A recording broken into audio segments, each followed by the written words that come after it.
Hello and welcome everyone in nits Guru classes. Dear student, हम लोग cover कर रहे थे क्लास 12th का कोऑर्डिनेशन केमिस्ट्री वाला पार्ट, जिसमें लास्ट लेक्चर में हमने आइसोमेरिज्म के पार्ट को कंटिन्यू किया था और स्ट्रक्चरल आइसोमेरिज्म, उसके टाइप्स, रिलेटेड प्रीवियस ईयर्स के क्वेश्चंस, सारी चीजों को कवर किया। एक बार चलो शॉर्ट रिवीजन करो, कितने टाइप के स्ट्रक्चरल आइसोमेरिज्म थे? तो हमको पता है 6 टाइप के। फर्स्ट, आयोनाइजेशन आइसोमेरिज्म, जिसमें क्या होता था, नेगेटिव सब्सटेंसेस एक दूसरे को कोऑर्डिनेशन एंटाइटी के अंदर बाहर एक्सचेंज करते थे। फिर हाइड्रेट आइसोमेरिज्म, जिसमें वाटर मॉलिक्यूल एंटाइटी के अंदर बाहर एक्सचेंज होता था। लिंकेज आइसोमेरिज्म किसके कारण होता था? एम्बिडेंट लिगेंड के कारण। जिन्होंने पीछे का लेक्चर कवर नहीं किया है, हम्बल रिक्वेस्ट है, पहले पीछे का वीडियो देखो आइसोमेरिज्म 1 को। फिर फोर्थ था हमारा कोऑर्डिनेशन आइसोमेरिज्म। कोऑर्डिनेशन आइसोमेरिज्म में क्या होता था, दो अलग अलग कोऑर्डिनेशन कंपाउंड आते थे और complex cation, complex anion generate होता था। और एक था बच्चों कोऑर्डिनेशन पोजीशन आइसोमेरिज्म, जिसमें क्या था, हमारा जो हमारा ब्रिज होते हैं ना, ब्रिज लिगेंड टाइप का केस रहता है और ब्रिज लिगेंड केस पार के लोग उधर, उधर के लोग इधर, ऐसा होता था और उससे स्ट्रक्चरल डिफरेंस आता था विद सेम मॉलिक्यूलर फॉर्मूला और आप उसको आइसोमर का नाम देते थे। और लास्ट में पॉलीमराइजेशन आइसोमेरिज्म था। ये था पूरा पार्ट स्ट्रक्चरल आइसोमेरिज्म का। प्यारे बच्चों, अब हम लोग आज स्टार्ट करेंगे stereo isomerism, that means 3 dimensional isomerism. तो आइसोमेरिज्म का second and the most important part of this lesson, मैं पहले ही बोलते रहा हूं, ये पूरे लेसन का सबसे इंपॉर्टेंट पार्ट है। अगर आप लोग पूरे एंट्रेंस एग्जाम्स की बात करोगे या अपने बोर्ड के एकेडमिक्स के पेपर्स की बात करोगे, तो सबसे ज्यादा सवाल यहां से उठते हैं और वीबीटी से उठते हैं, बैलेंस बॉन्ड थ्योरी से। तो इन दो टॉपिक को तो हम लोग को बहुत अटेंशन के साथ सीखना है। चलो सबसे पहले बात करते हैं कि भैया ये stereo isomerism, that means 3 dimensional isomerism, actually में होता क्यों है? तो ये होता है, it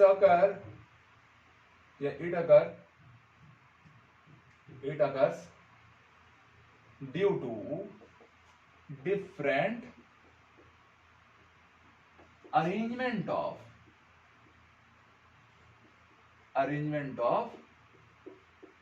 ligands around center metal atom, आप सबको पता है कोऑर्डिनेशन एंटाइटी के अंदर हमेशा दो चीजें होती हैं, एक होता है सेंटर मेटल और दूसरा कौन होता है? लिगेंड। ठीक है, तो जो लिगेंड होता है, मैंने आप लोगों को वर्नर थ्योरी कराई थी, तो वहां पर मैंने एक बात बोली थी कि वर्नर में जो सेकेंडरी वैलेंसी होती है वो किसको रिपोर्ट करती है? लिगेंड्स को रिपोर्ट करती है। और एक लाइन लिखवाया था मैंने सेकेंडरी वैलेंसी के रिस्पेक्ट में कि जो भी कॉम्प्लेक्स कंपाउंड का जो ज्योमेट्री होता है या जो कॉम्प्लेक्स कंपाउंड का जो आप स्टीरियो आइसोमेरिज्म डिटरमाइन करते हो, वो केवल किस पे डिपेंड करती है? सेकेंडरी वैलेंसी पे। प्राइमरी वैलेंसी से उसको कोई लेना देना नहीं है। क्यों? क्योंकि सेकेंडरी वैलेंसी डिसाइड कराती है किसको? लिगेंड्स को। तो प्यारे बच्चों, लिगेंड्स के डिफरेंट अरेंजमेंट के कारण जो हमारा ज्योमेट्री या स्ट्रक्चर में चेंजेस आएगा, उसी कारण तो आइसोमर्स कहलाएंगे। उस टाइप के आइसोमर को आप क्या नाम दोगे? Stereo isomerism. और याद रखना बच्चों कि यहाँ पर स्टीरियो आइसोमर जो रहेंगे वो 2 टाइप के रहेंगे। कितने टाइप के रहेंगे? तो वो 2 टाइप के रहेंगे। और वो कौन कौन से रहेंगे? तो भैया पहला रहेगा आपका, याद करिए, दैट इज जियोमेट्रिकल आइसोमेरिज्म। क्या कहेंगे अब इसे? Geometrical isomerism. And another is very important, optical isomerism, जिसके अंदर आप ऑप्टिकल एक्टिव या ऑप्टिकल इनएक्टिव कंपाउंड्स पे बात करोगे। तो पूरे स्टीरियो आइसोमेरिज्म 2 पार्ट में पढ़ना है, ज्योमेट्रिकल आइसोमेरिज्म और ऑप्टिकल आइसोमेरिज्म। मैं क्या करूंगा, मैं पहले आप लोगों को ज्योमेट्रिकल आइसोमेरिज्म बताऊंगा। बेसिकली आप लोग को 2 स्ट्रक्चर पे ज्यादा ध्यान देना है, एक कोऑर्डिनेशन नंबर 4 पे और एक कोऑर्डिनेशन नंबर 6 पे, क्योंकि हमारी एनसीईआरटी की बुक में ज्यादातर वही दिया हुआ है और उसी पे हमको फोकस करना है। एंट्रेंसेस में क्वेश्चन भी वही से पूछे जाते हैं। ठीक है, तो चलिए स्टार्ट करेंगे। अच्छा, वीडियो स्टार्ट करने से पहले मैं एक और बात आपको बता दूं बच्चों कि हर एक साल इन पे क्वेश्चन बैक टू बैक अगर आप देखेंगे ना, तो क्वेश्चन पूछे ही जाते हैं। तो हम ऐसा करेंगे इस टॉपिक में, पहले तो हम लोग चीजों को जानेंगे ताकि हमारे बोर्ड में, एकेडमिक्स में हमको जो आंसर लिख के आना है उसकी एक अच्छी प्रैक्टिस हो। फिर जो एंट्रेंस में आता है ना ये क्वेश्चन, उसको भी पता है कि बच्चे को पता है कि इस साल भी वो क्वेश्चन आने वाला है, फिर भी बहुत कम बच्चे सही बना के आते हैं या तो नेगेटिव अटेम्प्ट कर लेते हैं या तो उसको स्किप करके आते हैं। पर बच्चों एक चीज मैं आप लोग को एश्योर करता हूं कि मेरा हर स्टूडेंट बिना पेन उठाए भी चीजों को सॉल्व करेगा। जितने भी आइसोमर पूछे जाएं आप मेंटली कैलकुलेट करके चीजों को सॉल्व कर पाएंगे। तो हम वो चीजें सीखेंगे, पर पहले हम लोग अपने बेसिक फाउंडेशन को स्ट्रॉन्ग करेंगे। तो चलो बच्चों मैं स्टार्ट कर रहा हूं जियोमेट्रिकल आइसोमेरिज्म। जियोमेट्रिकल आइसोमेरिज्म, ये देखो ज्योमेट्रिकल आइसोमेरिज्म में भी मैंने पहले ही बोला मैं दो अलग अलग टाइप के स्ट्रक्चर पे बात करूंगा। एक जब कोऑर्डिनेशन नंबर आप लोग 4 लेंगे और एक जब आप कोऑर्डिनेशन नंबर 6 लेंगे। कोऑर्डिनेशन नंबर 4 में भी दो अलग अलग ज्योमेट्रीज बन सकती है बच्चों। एक रहेगा आप लोग का sp3 हाइब्रिडाइजेशन, जिसके कारण जो ज्योमेट्री आती है वो क्या होती है, टेट्राहेड्रल। और अगर कोऑर्डिनेशन नंबर 4 में ही dsp2 हाइब्रिडाइजेशन भी आ सकता है, ये होता है स्क्वायर प्लेनर। अब ऐसा dsp2 स्क्वायर प्लेनर क्यों होता है, ये सारी बातें मैं आप लोग को वैलेंस बॉन्ड थ्योरी वीबीटी के अंदर सिखाऊंगा। ठीक है, मतलब आइसोमेरिज्म के जस्ट बाद वही वीडियो आएगा और वहां पे सारी बातों को अच्छे से कवर करेंगे, क्योंकि आइसोमेरिज्म और वीबीटी यही तो इस चैप्टर के सोल पॉइंट है। कोऑर्डिनेशन नंबर 6 में तो याद रखिए ऑक्टाहेड्रल कॉम्प्लेक्स ही होते हैं, आइदर इनर ऑक्टाहेड्रल और आउटर ऑक्टाहेड्रल, तो होते तो ऑक्टाहेड्रल ही है।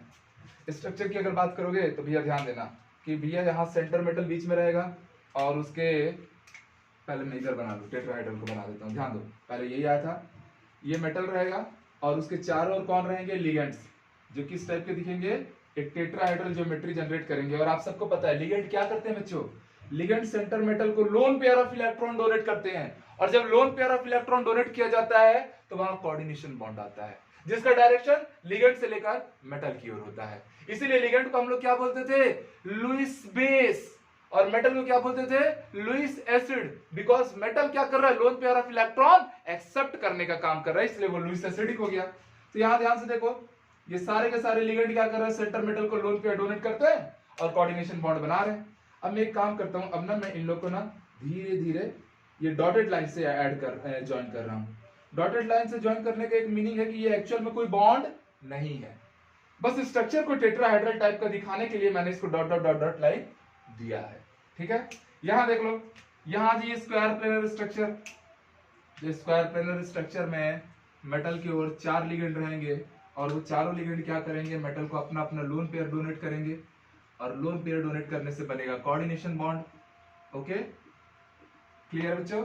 अब हर बार की तरह क्या कीजिए, आप इनको डॉटेड लाइन से अटैच करवा दीजिए। ये डॉटेड लाइन बस ये बता रहा है कि यहाँ पर कोई बॉन्ड वॉन्ड नहीं है भाई, ये बस हमने ऐसे स्ट्रक्चर को पैक करने टाइप का दिखाने के लिए किया है। असली बॉन्ड ये ब्लू लाइन वाले हैं। ऑक्टाहेड्रल कॉम्प्लेक्स कैसा दिखता है, तो ऑक्टाहेड्रल कॉम्प्लेक्स में याद रखिए कि आपको पहले तो स्क्वायर प्लेनर जैसा कुछ बनाना है, ठीक, और उसके ऊपर से क्या कीजिएगा, समझिए बात को, मैं ये सारे स्ट्रक्चर को थोड़ा प्रैक्टिकली भी बाद में बताऊंगा जब ऑक्टाहेड्रल पढ़ाने आऊंगा।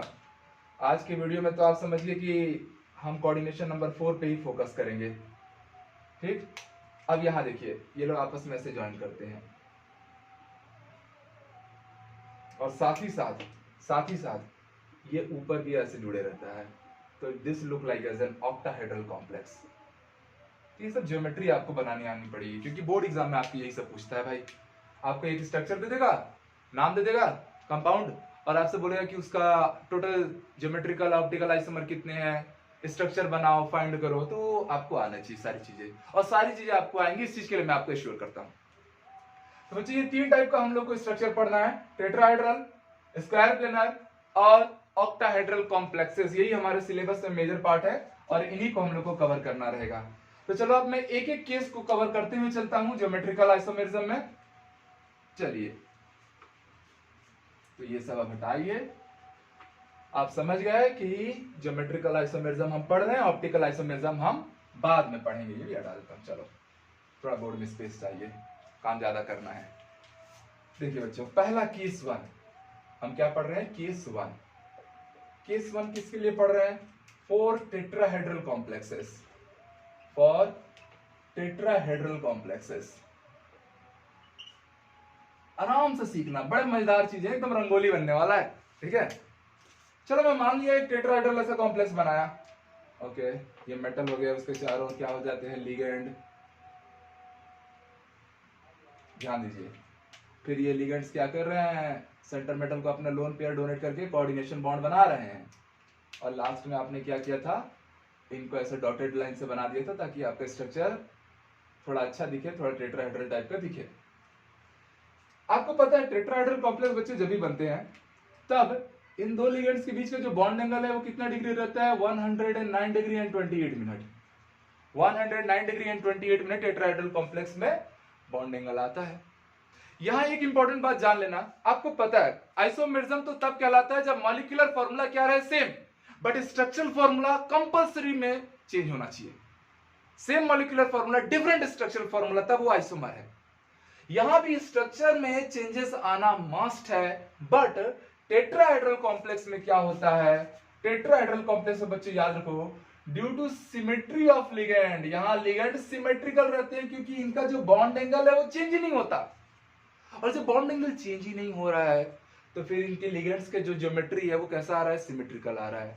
तो due two symmetrical arrangement of ligand, arrangement of ligands, याद रखना टेट्राहेड्रल कॉम्प्लेक्स, टेट्राहेड्रल कॉम्प्लेक्स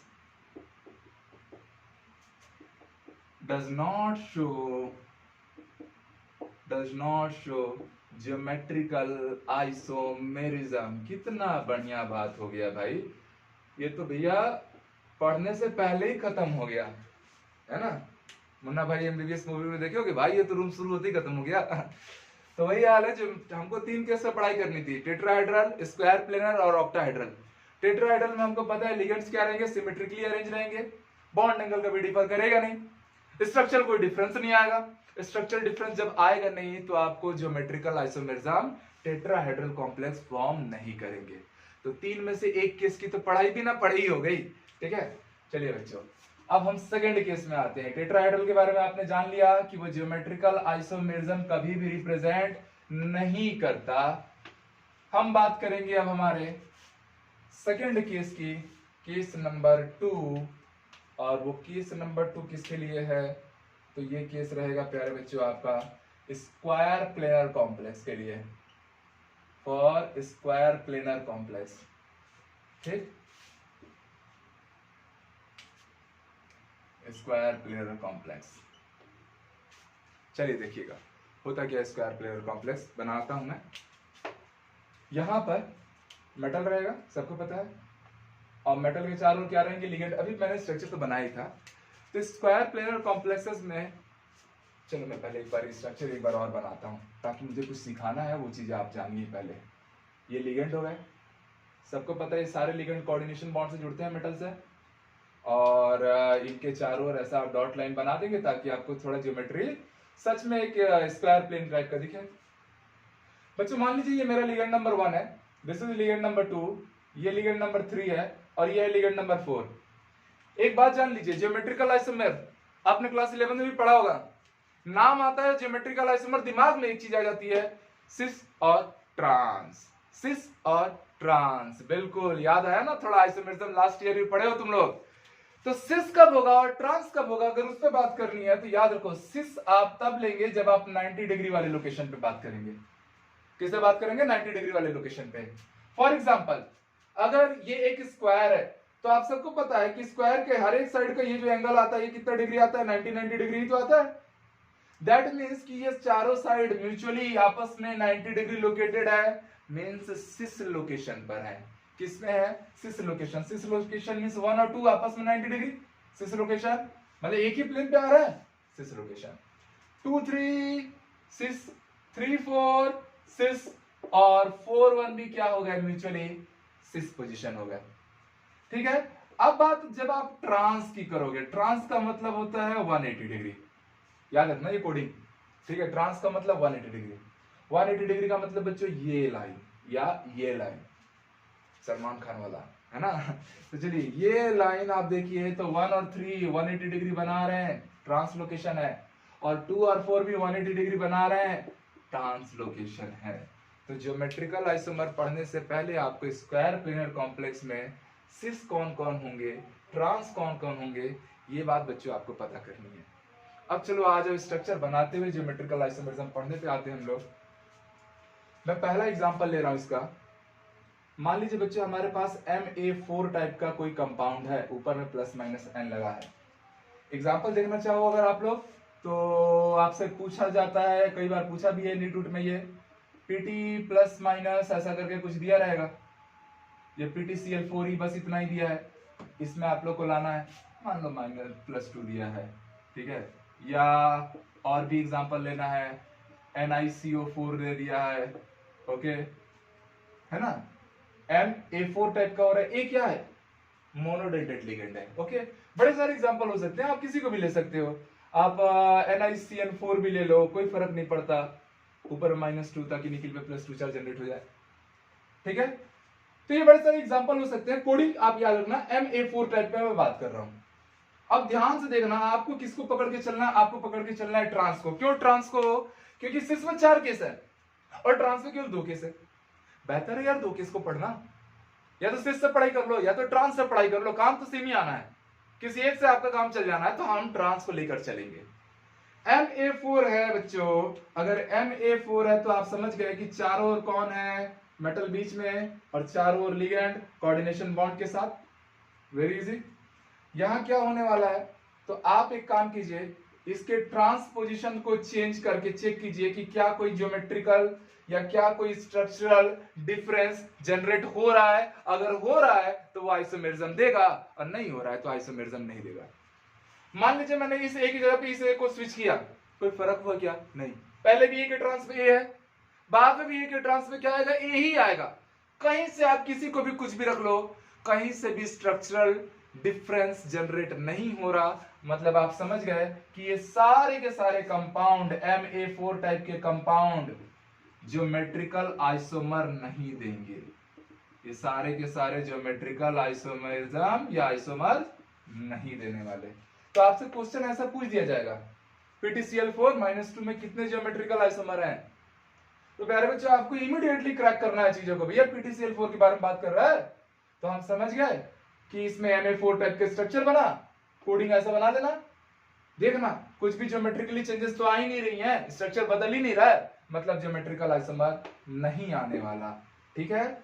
और आ जाओ, बड़े सारे एग्जांपल्स बनाते जाएंगे हम लोग।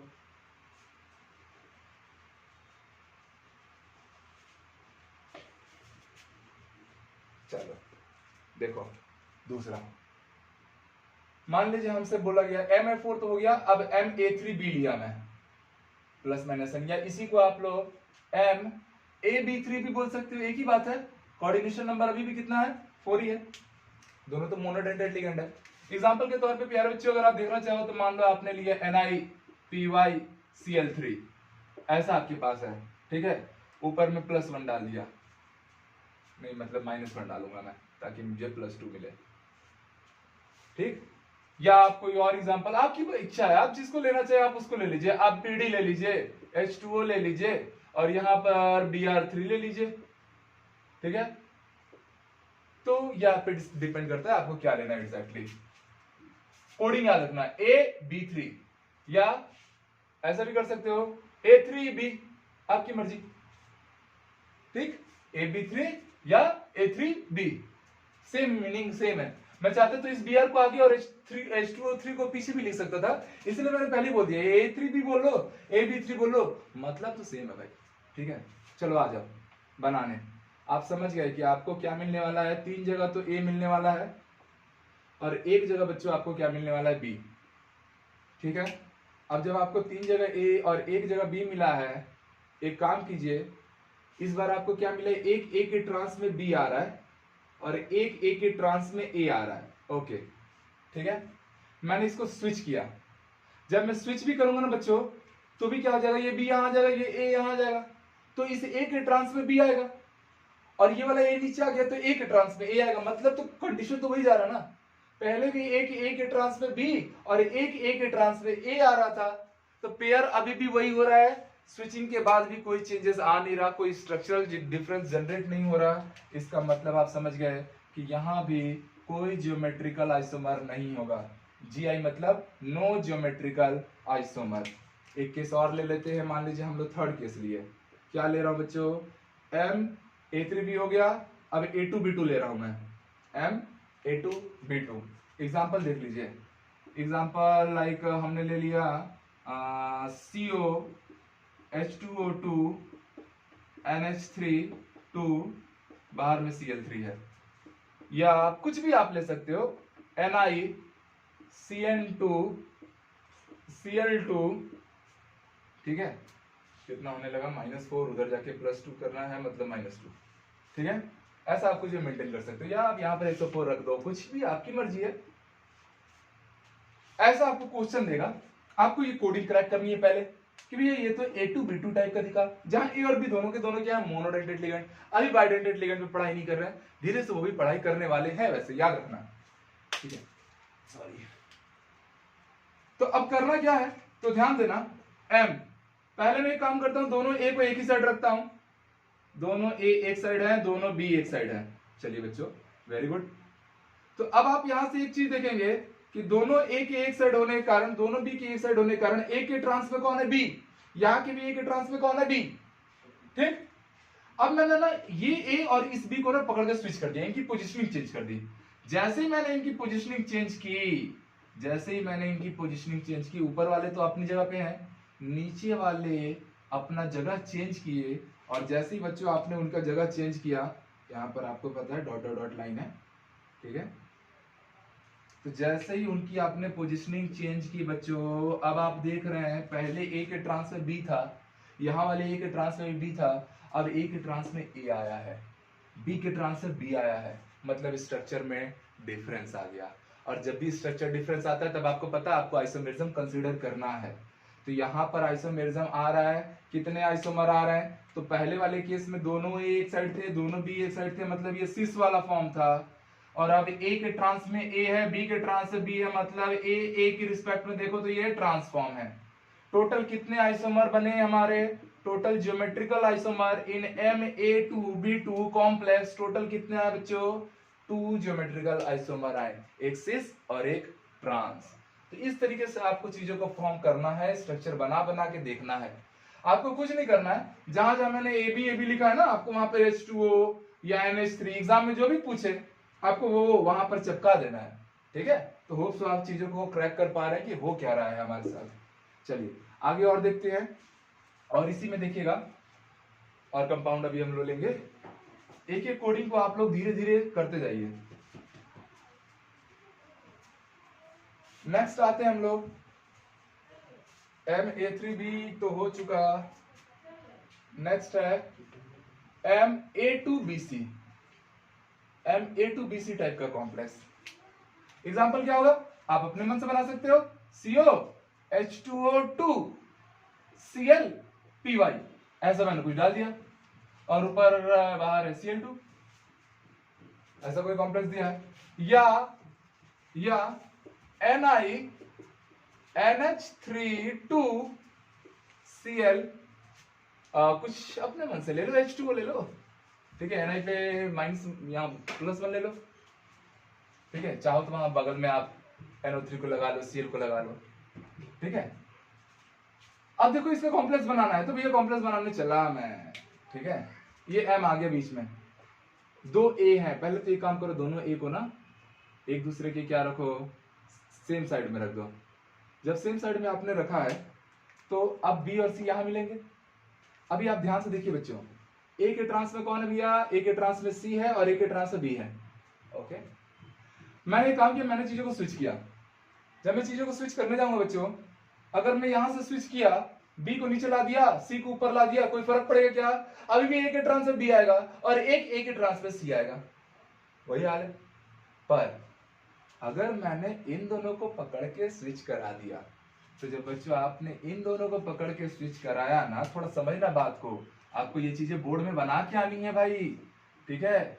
जैसे ही आपने इन दोनों को पकड़ के स्विच कराया, पहले A के ट्रांस में C होता था, A के ट्रांस में B होता था, ये फर्स्ट टाइम ऐसा है जब A के ट्रांस में A आ गया है। और जब भी ज्योमेट्रिकल, सॉरी ये तो मैंने उल्टा बना दिया था, ज्यादा ही तीर बह गया था हमारा, ठीक है। जब भी स्ट्रक्चरल डिफरेंस आया, मतलब कि वो स्टीरियो आइसोमेरिज्म रिप्रेजेंट कर रहा है। बातें समझ में आई, और यही दो केस बने, मतलब इस बार टोटल ज्योमेट्रिकल आइसोमर मेरे प्यारे बच्चों कितने मिले हम लोग को, 2 मिले, जिसमें यहाँ ए सेम साइड है तो इसको आप सिस फॉर्म बोलोगे, यहाँ अपोजिट साइड है तो इसको आप ट्रांसफॉर्म बोलोगे, ऑल ब्लैक। ठीक है, थोड़ा सा देख लेना। चौथा और लास्ट किसका केस हम लोग देख लेते हैं कि प्यारे बच्चों अगर मान लो M A B C D plus minus N type का कॉम्प्लेक्स बन जाए, ये पूछा भी है यूट्यूब में आया भी ये क्वेश्चन, मतलब ये जो बना रहा हूँ वो क्वेश्चन नहीं, इस टाइप का question, like CO PY CL CN H2O और बाहर भी एक Cl है, ऐसा कुछ दे देगा आपको। तो आपको समझ में आया A B C D 4 अलग अलग लिगेंड है, कोऑर्डिनेशन नंबर कितना है, 4 है, ये वाली कोडिंग है। करना क्या, तो आप ना, आपको कुछ नहीं करना, एक लिगेंड A को फिक्स कर देना, लिगेंड A को फिक्स कर देना और उसके ट्रांस में चीजों को बदलते जाना। जैसे मान लो मैंने A के ट्रांस में अभी क्या किया, B रख दिया, तो ऑब्वियस है C और D यहां रखे जाएंगे, ये C और D हो गया, सिंपल। ठीक, एक केस ये, दूसरा केस ये, अगेन मेटल रहेगा और क्या करना, फिर से यहां पर A है, A फिक्स अपनी जगह पे, अब A के ट्रांस पे हम लोग किसको रख रहे हैं, C, तो ऊपर कौन आ जाएगा, यहाँ B आ जाएगा, यहाँ D आ जाएगा। चाहो तो आप D को नीचे लिख लो, B को ऊपर लिख लो, उससे कोई फर्क नहीं पड़ने वाला। ठीक है, मैटर करता है कि एक को फिक्स रख के आप बाकी सबको चेक कर रहे हो। और तीसरा एक और केस भी हो सकता था कि भैया इस बार A के ट्रांस में कौन आ जाए, A के ट्रांस में इस बार D आ जाए, ये भी तो एक केस हो सकता था, तो उस समय B के ट्रांस में C आ जाएगा। ठीक है, तो ये बात हो गई। अब देखो मैंने A के ट्रांस में B लाया, A के ट्रांस में C लाया और A के ट्रांस में D आया। कुछ लोग को ये भी आ रहा होगा सर A वाला ही क्यों चेक करते हो, B वाला भी तो कर लो, B के ट्रांस में C लाओ, तो देखो बच्चों ऑटोमेटिकली मिल चुका है B के ट्रांस में C। आप बोलोगे सर C के ट्रांस में D लाओ, तो चेक करो मिल चुका होगा, C के ट्रांस में D आ चुका है। ठीक है, आप बोलोगे D के ट्रांस में B लाओ, तो चेक करो D के ट्रांस में B भी आ चुका है। इसलिए केवल एक को पकड़ के भी अगर आप पूरा काम कर देते हो ना, तो सारे काम आ चुके हैं। तो यहां पर आप लोग बच्चों पा रहे हैं इस बार टोटल ज्योमेट्रिकल आइसोमर कितने आ गए, तो MABCD में टोटल ज्योमेट्रिकल आइसोमर कितने हो गए बच्चों, 3 हो गए। तो ये हमने कोऑर्डिनेशन नंबर 4 में ज्योमेट्रिकल आइसोमेरिज्म निकालना सीखा, किसके लिए, मोनोडेंटेट लिगेंड के लिए। अब थोड़ा सा लेवल ऑफ डिफिकल्टी बढ़ा रहा हूं मैं, बाइडेंटेट लिगेंड पे आऊंगा, और बाइडेंटेट वाले को अच्छे से समझना। अभी क्या कर रहे हैं, अभी हम स्ट्रक्चर बना रहे हैं, क्योंकि बोर्ड एग्जाम में आपको ये स्ट्रक्चर परफॉर्म करके आना है। आपको ऐसा क्वेश्चन देगा ना, तो आपको यहाँ A की जगह पे H2 रखना, B की जगह पे Cl रखना, C की जगह पे Py रखना, ऐसा स्ट्रक्चर बना के दिखाना है बोर्ड में। ठीक है, बाकी एंट्रेंस एग्जाम के लिए पहले तो आप इसको कवर करो, बोर्ड वाला पार्ट, उसके बाद एंट्रेंस एग्जाम के वीडियो के लास्ट में, या हो सकता है नेक्स्ट वीडियो में अगर समय रहेगा तो मैं ट्रिक सिखाऊंगा, और वो ट्रिक डेफिनेटली बहुत जबरदस्त होने वाली है। चलो नेक्स्ट आ जाते हैं हम लोग। तो बच्चों ये सारे केसेस हमने अभी कवर किए। अब मोनोडेंटेट लिगेंड से रिलेटेड तो हमने कोऑर्डिनेशन नंबर 4 चला रहे हैं अभी हम लोग, 6 पे बात नहीं कर रहे हैं, मतलब केवल हमारे टेट्राहेड्रल और ऑक्टाहेड्रल स्ट्रक्चर पे बात हो रही है, जिसमें हमने टेट्राहेड्रल में तो ये कह के बस पीछे छुड़ा दिया कि वो ज्योमेट्रिकल आइसोमेरिज्म देगा ही नहीं, तो उसको पढ़ने की जरूरत नहीं पड़ी। बट जब आप स्क्वायर प्लेनर कॉम्प्लेक्स पढ़ रहे हैं तब आपको समझ में आ रहा है कि भैया ये तो बड़े सारे स्ट्रक्चर दे रहा है। ठीक है, अब स्क्वायर प्लेनर कॉम्प्लेक्स में अभी तक हमने जितनी भी बातें की सारे के सारे मोनोडेंटेट लिगेंड के लिए थे। अब आ जाते हैं dear student for bidentate ligand. किसके लिए, बाइडेंटेट लिगेंड के लिए बात करना है। तो माय डियर स्टूडेंट अगर आप बाइडेंटेट लिगेंड्स पे बात करोगे तो मैंने लिगेंड की वीडियो में सारी बातों को बहुत अच्छे से क्लियर कराया है, और लिगेंड का पूरा लिस्टिंग भी कराया था कि भैया ये जो बाइडेंटेट लिगेंड रहेंगे ना, ये 2 पार्ट में क्लासिफाई होते हैं। एक रहेगा आपका सिमेट्रिकल बाइडेंटेट लिगेंड, याद आ रहा होगा आप लोगों को, वहां पर मैंने ये सब चीजों पे बहुत ज्यादा जोर भी दिया था।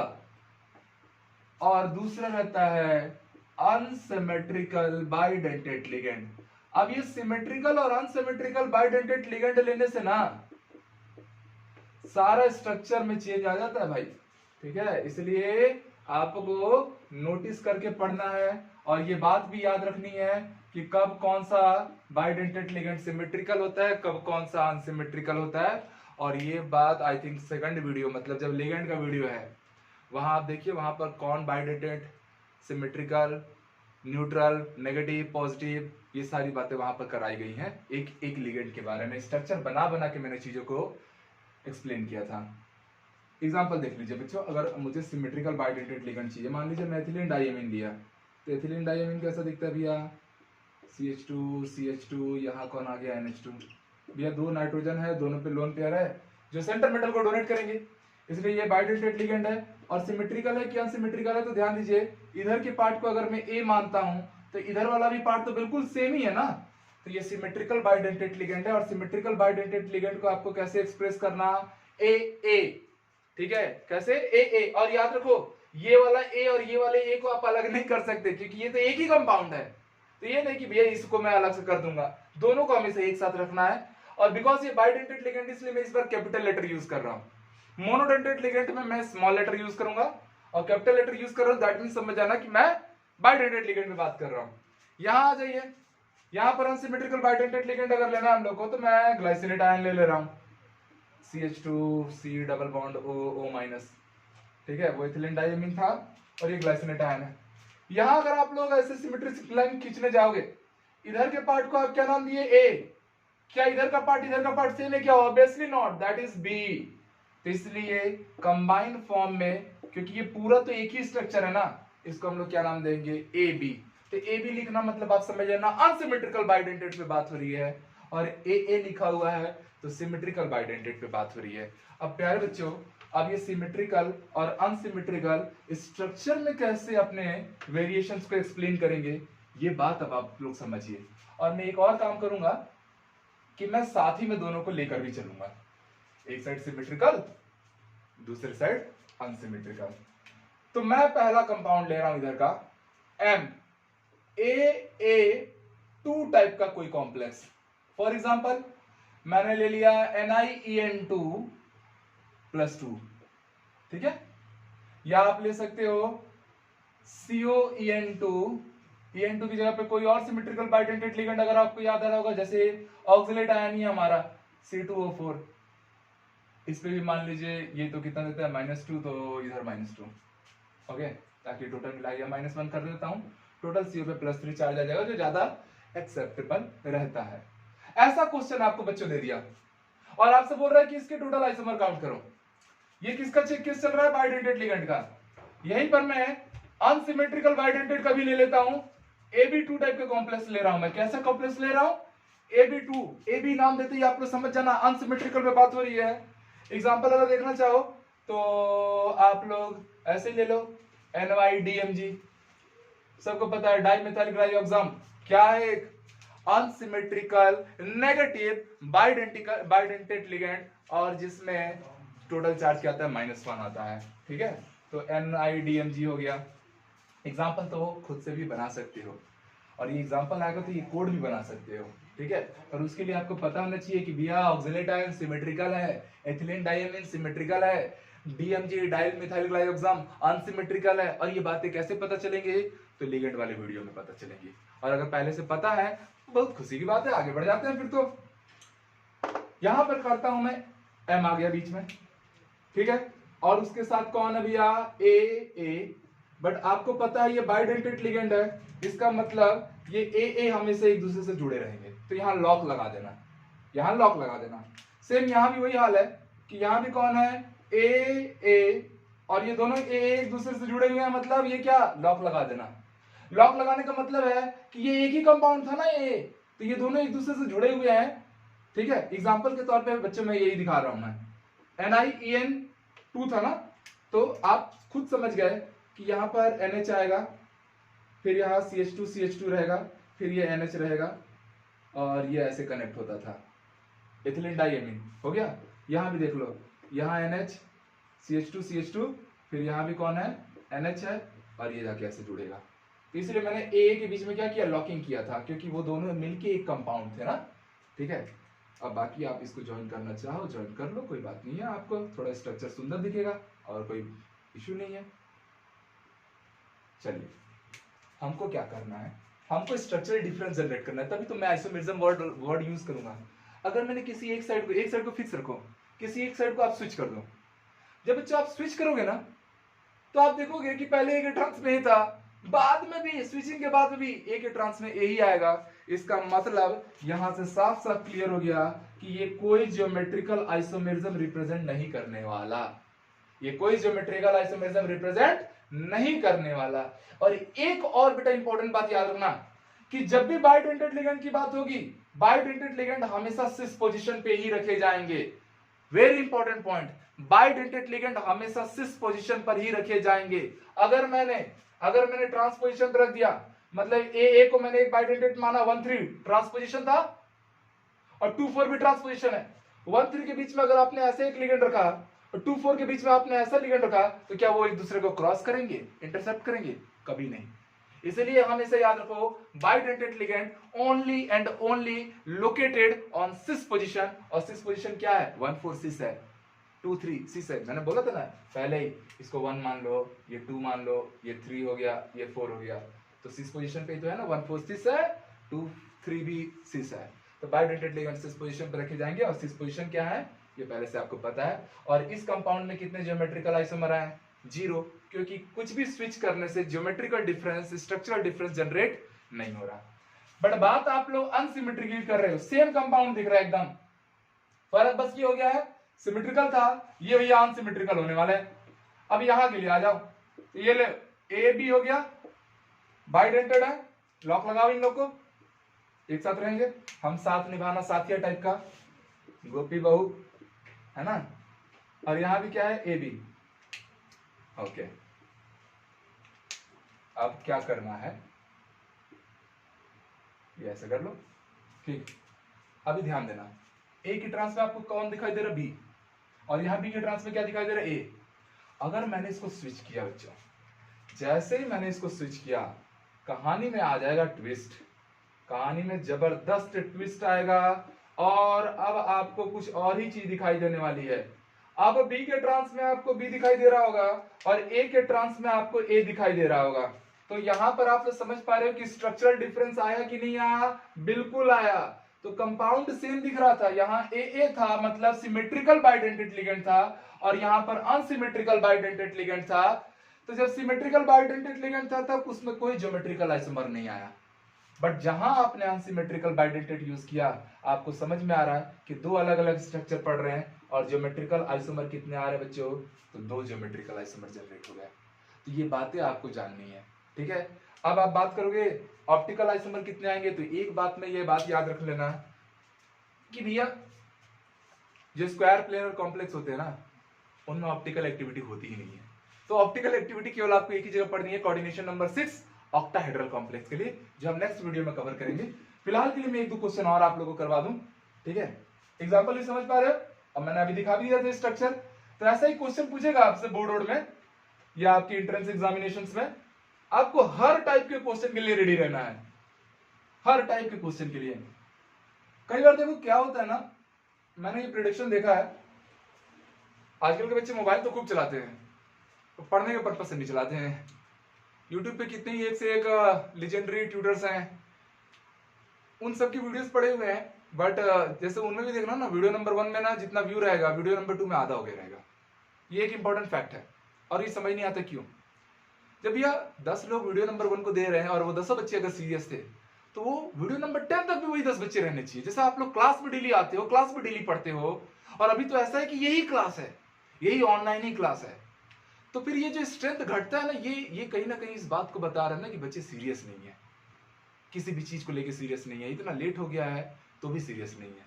तो ये कहीं ना कहीं दुख देता है, क्योंकि और कई बार बच्चों का ये ओपिनियन रहता है ना कि भैया नंबर ऑफ वीडियोस ज्यादा बन रहे हैं। भैया नंबर ऑफ वीडियोस ज्यादा बन रहे हैं, दैट मींस कि वो ट्यूटर उस लेवल की क्वालिटी को मेंटेन कर रहा है कि आपसे कहीं से भी कोई भी सवाल पूछा जाए, आपसे ऐसा ना हो कि आपसे छूटे। और मेरा तो यही मानना है कि ऐसा कोई सवाल ना बने जो आपसे ना बने, ठीक है। तो 1-2 वीडियो ज्यादा बनते हैं, पर आप ये तो देखो कि 1-2 वीडियो ज्यादा बनाने में ट्यूटर को कितना मेहनत करना पड़ता है, उसको कितना पढ़ना पड़ता है, कितना चीजों को रिसर्च करके प्रीवियस ईयर्स के क्वेश्चंस लाने पड़ते हैं, ताकि वीडियो का कंटेंट सुपर रहे और बच्चे को अच्छी से अच्छी चीजें एक प्लेटफॉर्म पे मिल पाए। तो ये चीजें थोड़ा सा समझिए आप लोग, ठीक है। बाकी उम्मीद ही कर सकते हैं और क्या ही बोलेंगे। आइए आगे आ जाते हैं। दूसरा है M MAB2 complex, sorry MAAB2 complex. हाँ जी ध्यान देना, कोऑर्डिनेशन नंबर इसके दो टोटल 4। एग्जांपल लेना चाहो तो ले लो CO EN Cl2, ये मोनोडेंटेड है, ये बायोडेंटेड है, ठीक, +1 ले लिया। और भी कुछ भी अपने से एग्जांपल रख सकते हो। दूसरा मैं यहीं पे ले रहा हूं MABB2 टाइप का कॉम्प्लेक्स। अब ध्यान देना, इसके एग्जांपल में क्या लोगे, इसके एग्जांपल में आप लोग Ni ले लो, बगल में ग्लाइसिनेट आयन ले लो और यहाँ Cl2 डाल दो, ठीक, Cl डाल दो यहाँ पे, ऊपर कोई चार्ज देने की जरूरत नहीं है, +3 आएगा ऑटोमेटिकली। चलो सॉल्व करते हैं। तो बच्चों मेटल आ गया बीच में, ठीक है, सिमेट्रिकल बाइडेंटेड है, अनसिमेट्रिकल बाइडेंटेड है, स्ट्रक्चर सिमिलर दिख रहा है बट कहानी में कितना फर्क आने वाला है देखते जाओ। यहाँ पर आप समझ गए कि भैया यहाँ पर तो हमारा AA मतलब सिमेट्रिकल बाइडेंटेड रहेगा जो कि लॉक से जुड़े रहेगा, और इधर आ जाऊंगा तो इधर कौन है हमारे पास, मोनोडेंटेड लिगेंड है, उनको कोनो लॉक लगाने की जरूरत ना है भाई, ठीक है, वो जैसे हैं वैसे रहेंगे, उनको छोड़ दिया जाए उनके हाल पे, ठीक है। स्विच करो, बीबी को स्विच करो, कोई फर्क पड़ा क्या, नहीं, कोई नया स्ट्रक्चर नहीं बन रहा है। आप बोलोगे सर इसको इससे स्विच कर देता हूँ, नहीं कर सकते, ये लॉक लगा के रखा है भाई, ये साथ निभाना साथी है, जोड़ी है इन लोग का, इनकी जोड़ी न तोड़ना, नागिन डसेगी नहीं तो, ठीक है, ये जोड़ी में है, कभी भी आप इस बी को इस ए से आप स्विचिंग नहीं करा सकते। हाँ इनकी स्विचिंग करा सकते हो क्योंकि ये लोग फ्री हैं, सिंपल है, इंडिपेंडेंट है, ठीक है, ये लोग जोड़े में है, इन लोग कभी स्विच नहीं करेंगे, ओके। तो यहाँ पर आप देख रहे हैं कोई ज्योमेट्रिकल स्ट्रक्चर नया नहीं बन रहा है, तो आप समझ गए कि यहाँ पर ज्योमेट्रिकल आइसोमर कुछ भी पॉसिबल नहीं है। तो क्वेश्चन ऐसा दे देगा, आप लोग को पूछेगा how many geometrical isomers are possible, बिल्कुल घबराने का नहीं है, कोडिंग तैयार करनी है, स्ट्रक्चर बना लेना है, कहानी खत्म, ठीक है। इसमें आ जाता हूं मैं बच्चों, मेटल फिर से बीच में, और फिर इधर कौन है, A है B है, उनके बीच में क्या लगा है, लॉक लगा है, क्योंकि ये बाइडेंटेड लिगेंड वाले थे, और बाकी इधर B भी है। हाँ जी, आप देखिएगा, अगर मैं स्विच किया BB को, तो A के ट्रांस से पहले B था, अब B के ट्रांस से B था, बाद में भी तो वही रहेगा, कोई फर्क पड़ा क्या, बिल्कुल नहीं पड़ा। तो यहां भी कोई ज्योमेट्रिकल आइसोमर नहीं आया। तो ये वाले कॉम्प्लेक्स के लिए ऐसा कॉम्प्लेक्स रहे तो भैया चाहे सिमेट्रिकल बाइडेंटेड हो चाहे अनसिमेट्रिकल बाइडेंटेड हो, दोनों ही केस में कोई भी ज्योमेट्रिकल आइसोमरिज्म रिप्रेजेंट नहीं किया जा रहा है। Is it clear? चलिए नेक्स्ट में आ जाते हैं। नेक्स्ट बच्चों, अगर मान लीजिए मैंने MAABC ले लिया, एग्जाम्पल देखिए, एग्जाम्पल मैंने लिया, मान लीजिए MEN है, यहाँ Cl है और यहाँ PY है, अलग अलग हो गए, ठीक है, और अरे इस जगह पे निकल डाल दिया +1, ठीक, ऐसा कुछ है मेरे पास क्वेश्चन। यहां पर भी आप क्या लीजिए, M अनसिमेट्रिकल बाइडेंटेड ना, यहां सिमेट्रिकल हो गया, यहां अनसिमेट्रिकल है। एग्जाम्पल क्या हो जाएगा, मान लीजिए Ni लिया, DMG लिया, Cl लिया, PY लिया, ऊपर क्या चार्ज आएगा, +2 मेंटेन हो रहा है, चलिए छोड़ दीजिए, कोई चार्ज नहीं आएगा। अब करना क्या है, स्ट्रक्चर बनाओ भाई, स्ट्रक्चर बनाओ, सारे मर्ज का एक ही दबाव, स्ट्रक्चर। मेटल आ गया बीच में, A टाइप के लिगेंड है, चलो A टाइप का बनाओ, और उन लोगों में क्या करो, लॉक लगाओ, यहां पर B है, यहां पर C है, ठीक है। अब बच्चों प्यार से B और C की स्विचिंग करोगे, पहले A के ट्रांस में कौन था, C, A के ट्रांस में कौन था, B, बाद में भी तो वही केस आएगा। मतलब आप यहाँ सीधे सीधे समझ गए कि कोई ज्योमेट्रिकल आइसोमर यहाँ पॉसिबल नहीं है, नो ज्योमेट्रिकल आइसोमर। यहाँ आता हूँ बच्चों, मैंने मेटल ले लिया, यहाँ A है, ये B है, और ये दोनों तो बाइडेंटेड थे तो लॉक लगा हुआ है इन लोग, और ये है B और यहाँ है C, ओके, वेरी इजी। इसको भी कोऑर्डिनेशन बॉन्ड बनाओ। तो ध्यान देना, अब एक काम करता हूं, मैं स्विच करता हूं। अभी A के ट्रांस में कौन है, C, जैसे ही मैंने स्विच किया, नीचे लिख रहा हूं ना यहाँ पर, जैसे ही मैंने स्विच किया तो बच्चों आप इमीडिएटली ये बात आप कैच कर पा रहे हो कि जैसे ही आपने स्विचिंग का प्रोसेस किया, अब A के ट्रांस में कौन आ जा रहा है भैया, B, और B के ट्रांस में कौन आ जा रहा है, C। तो क्या स्ट्रक्चरल डिफरेंस जनरेट हुआ, बिल्कुल जनरेट हुआ। तो यहां पर आप लोग समझ पा रहे हो, पहले A के ट्रांस में C था, अब A के ट्रांस में B है, तो स्ट्रक्चर में डिफरेंस आया, स्ट्रक्चर में डिफरेंस आया, दैट मींस कि ज्योमेट्रिकल आइसोमर कंसीडर होने वाला है। और कितने ज्योमेट्रिकल आइसोमर हुए, तो वो आ गए केवल 2। वही बाइडेंटेड सिमेट्रिकल लिगेंड था, कोई ज्योमेट्रिकल आइसोमर नहीं आया। बाइडेंटेड अनसिमेट्रिकल लिगेंड के साथ आपको समझ में आ रहा है कि ज्योमेट्रिकल आइसोमर कंसीडर किया गया। तो ये था हमारा मोनोडेंटेड और बाइडेंटेड का पूरा कहानी। हर एक पॉसिबल जितने भी स्ट्रक्चर कोऑर्डिनेशन नंबर के पॉसिबल हो सकते थे 4 के, वो सारी बातों पे हमने चर्चा की। और टेट्राहेड्रल में तो हम लोग को सीधे पता चल गया कि कोई भी geometrical isomerism tetrahedral complex represent नहीं करते। साथ ही साथ यहाँ पे मैंने आपको एक इंपॉर्टेंट नोट करके भी बताया था कि जो स्क्वायर प्लेनर कॉम्प्लेक्स होते हैं, मैंने क्या कहा कि जो स्क्वायर प्लेनर कॉम्प्लेक्स होते हैं, स्क्वायर प्लेनर कॉम्प्लेक्सेस, ये भी याद रखिएगा, आर जनरली ऑप्टिकली इनएक्टिव। उनमें आपको ऑप्टिकल एक्टिव आइसोमर ढूंढने जाने की जरूरत ही नहीं है। जहां पता चला कि कॉम्प्लेक्स मेरा स्क्वायर प्लेनर है, भूल जाओ optical activity. Most of the case में तो इनएक्टिव ही आएगा, ठीक है।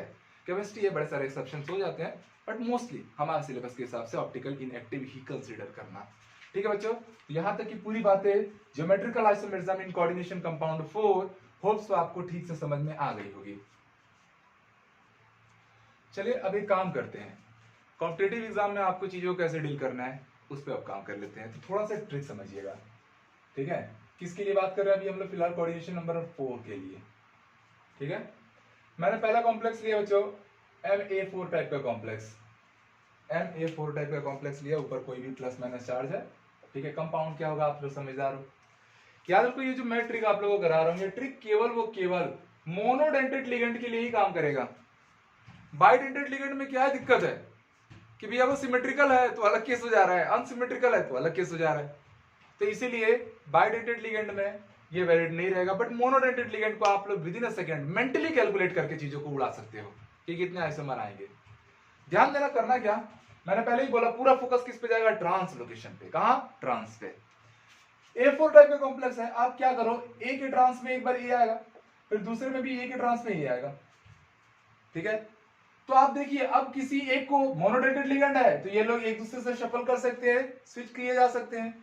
किसी एक को यहां लाओ फिर इस एक को वहां ले जाओ, कोई फर्क पड़ा क्या, कोई फर्क नहीं पड़ा, कोई नया स्ट्रक्चर नहीं जनरेट हो रहा है। इसका मतलब आप इमीडिएटली समझ गए कि यहाँ पर ज्योमेट्रिकल आइसोमर कितने आएंगे, 0 आएंगे, और ऑप्टिकल आइसोमर भी कितने आएंगे, तो 0 आएंगे। ऑप्टिकल आइसोमर तो वैसे भी 0 आएंगे, बात ही नहीं करनी है, ठीक है। आप जब स्क्वायर प्लेनर कॉम्प्लेक्स पढ़ रहे हैं तो आपको ऑप्टिकल आइसोमेरिज्म के बारे में सोचने की जरूरत नहीं है। आ जाइए, दूसरा कॉम्प्लेक्स ले रहा हूं बच्चों, MA3B टाइप का कॉम्प्लेक्स, ठीक है। क्या होगा, एक बार ए के ट्रांस में ए जाएगा और एक बार ए के ट्रांस में बी आएगा। अब एक काम कीजिए, इस बी को यहां लाइए, इसको यहां ले जाइए, तो अभी जो नया बना ए बी और यहां पर फिर से क्या हो गया ए, क्या ये दोनों अलग अलग है? यहां भी एक ए का पेयर है, एक ए बी का पेयर है, यहां भी तो एक ए का पेयर है, एक ए बी का पेयर है, तो कुछ भी अलग नहीं हो रहा है। जब कुछ भी अलग नहीं हो रहा है तो ज्योमेट्रिकल आइसोमर भी नहीं होंगे। मतलब पूछे जाए how many geometrical isomers are possible in such case, 0, no geometrical isomers. पर मैं अगर ये केस लूं, थोड़ा सा आप कम करते जाइए ना पीछे से, A2B2 हो गया, आप ऐसा केस है तो बच्चों एक बार ए के ट्रांस में ए लिया और एक बार बी के ट्रांस में बी लिया, बिकॉज 2A 2B है। एक ये केस है, एक ये भी सोच सकता है कि ए के ट्रांस में बी आ जाए, फिर यहां भी ए के ट्रांस में क्या चले जाए बी, क्या दोनों सेम है, क्या नहीं है। तो इस बार आप समझ पा रहे हैं कि ये दोनों अलग अलग आए हैं, इसीलिए यहां पर ज्योमेट्रिकल आइसोमर आए और कितने आए, तो 2 केस आए। आसान। तो आप सडनली चीजों को कैलकुलेट कर सकते हो। लास्ट में एक लेते हैं A2BC लिया मैंने, A2BC। फिर बच्चों ए के ट्रांस में एक बार ए रख दो और यहां कौन हो गया, BC। अब मैं क्या करता हूं, ए के ट्रांस में मैंने बी रखा तो बी को यहां लाया तो ये ए वहां चले गया, AC। अब कोई बच्चा बोलेगा सर ए के ट्रांस में ए रख लिए हो, ए के ट्रांस में बी रख लिए हो, अब आप ए के ट्रांस में सी रखो, तो मैं बोलूंगा जरूरत नहीं है, क्योंकि ए के ट्रांस में सी वाला केस तो ऑलरेडी आ चुका है। अगर आप बच्चे ए के ट्रांस में सी रखते भी हो ना तो अगले में ए के ट्रांस में बी ही आएगा, है ना, क्योंकि 2 ए है, एक बी है, एक सी है, तो यहां भी तो वही है। और ये दोनों स्ट्रक्चर आपस में क्या हो गए, बिल्कुल सेम, वन ए का ए बी का पेयर और वन ए सी का पेयर। यहाँ पे तो वही आ रहा है, तो इसको डबल काउंट मत कर देना, यही बात आप लोग थोड़ा बहुत नोटिस करके चलना। तो यहाँ भी टोटल ज्योमेट्रिकल आइसोमर कितने आ गए, 2 आ गए, मतलब ज्योमेट्रिकली एक्टिव है ये कंपाउंड, और इसमें टोटल ज्योमेट्रिकल आइसोमर कितने आ रहे हैं, तो बस यार 2 आ रहे हैं। एंड लास्ट वाले को थोड़ा ऊपर लिख लिया जाए, ठीक है, ये आप लोग नोट कर लो, ठीक है, मैं थोड़ा सा स्पेस यहाँ मेंटेन कर रहा हूँ। होप सो ये आपने नोट कर लिया है, आ जाइए। होप सो क्या वीडियो पीछे करके तो नोट कर ही सकते हो। चलो, M A B C D चारों डिफरेंट मोनोडेंटेड लिगेंड पे बात हो रही है, तो क्या करना है, एक बार ए के ट्रांस में बी डालना, तो इधर कौन आ जाएगा, सी डी। फिर एक बार ए के ट्रांस में सी डालना, तो यहाँ कौन आ जाएगा, बी डी, बी डी। और लास्ट में ए के ट्रांस में क्या डालना, डी डालना, तो यहाँ कौन मिलेगा, बी सी। और कोई पॉसिबिलिटी है क्या, आप बोलोगे सर बी के ट्रांस में सी डालूंगा, आ चुका है, सर बी के ट्रांस में डी डालूंगा, आ चुका है, सर सी के ट्रांस में डी डालूंगा, ऑलरेडी आ चुका है। तो रिकाउंट नहीं कर देना, ठीक है, जैसे इधर कर रहे थे। तो इस बार बताइए ज्योमेट्रिकल आइसोमर होगा, डेफिनेटली होगा। कितने हो रहा है ज्योमेट्रिकल आइसोमर बच्चों, 3 हो रहे हैं। और ऑप्टिकल एक्टिविटी पे क्या बोलोगे, स्क्वायर प्लेनर कॉम्प्लेक्स है, नो ऑप्टिकल एक्टिविटी, बात खत्म। तो आज हमने कोऑर्डिनेशन नंबर 4 में ऑप्टिकल एक्टिविटी, ज्योमेट्रिकल एक्टिविटी, ये सारी चीजों का, या नंबर ऑफ कितने स्टीरियो आइसोमर्स होंगे, इन पे हमने बात की। अब बच्चों नेक्स्ट वीडियो में हम लोग कोऑर्डिनेशन नंबर 6 पे बात करेंगे, जो थोड़ा बड़ा है और ज्यादा इंपॉर्टेंट है। तो मिलते हैं अगले क्लास में, ठीक है, हैव अ ग्रेट डे।